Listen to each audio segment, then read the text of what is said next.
I've put off fixing this truck for as long as possible. My trip to Tuttle Creek back in April definitely didn't do it any favors either. It's time to give it a second chance at life.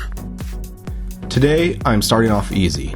Both the front and rear sway bar bushings and end link bushings failed a long time ago. This video is part 1 of 2, focusing on the front components. Part 2 will be a separate video focusing on the rear components.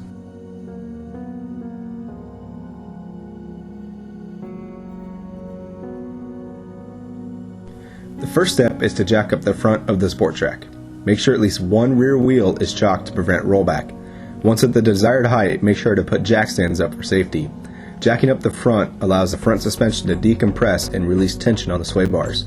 Removal of the front wheels is not necessary.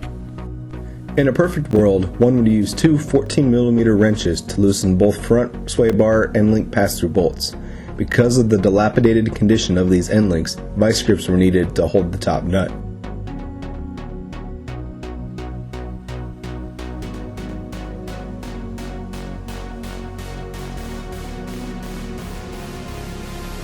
Once the pass-through bolt is removed, take out the remaining loose components.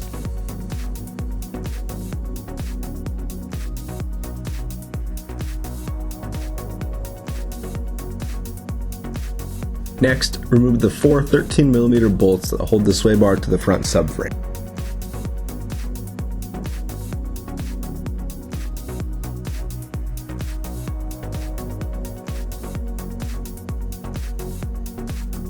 Remove the old bushing material and clean the surfaces of the sway bar where the new bushings will sit.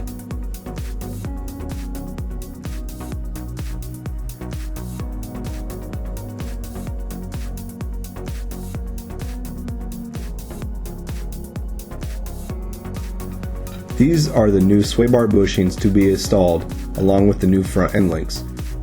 The order of install for the end links is the pass-through bolt, one washer, a bushing, the sway bar end, another bushing, a washer, the pass-through housing, washer, bushing, control arm, bushing, washer, and finally the lock nut. Here's a perfect example of trusting Amazon for correct fitment and not double checking the actual size before ordering. These sway bar bushings are meant for a larger bar. These were the original bushings that we pulled off the truck. These were the initial replacements I had here. So ordered a new pair of bushings and these should work.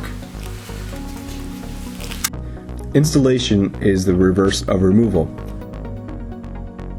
Install the new bushings to the sway bar,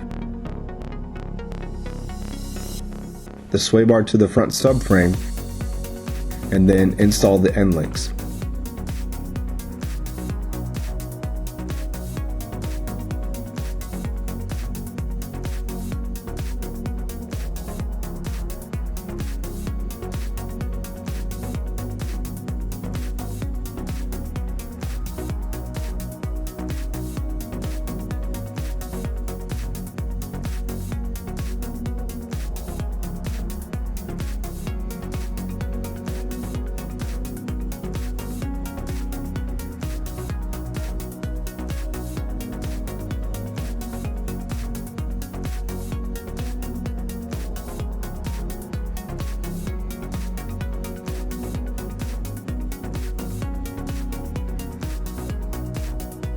Be careful when tightening as to not over-torque.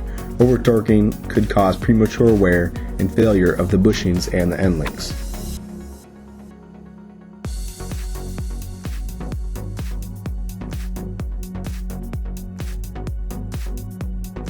After any repair to a vehicle, perform a test drive to verify everything is functioning properly and to ensure no bolts or nuts were left loose. For the rear sway bar component replacements, see Part 2 linked below.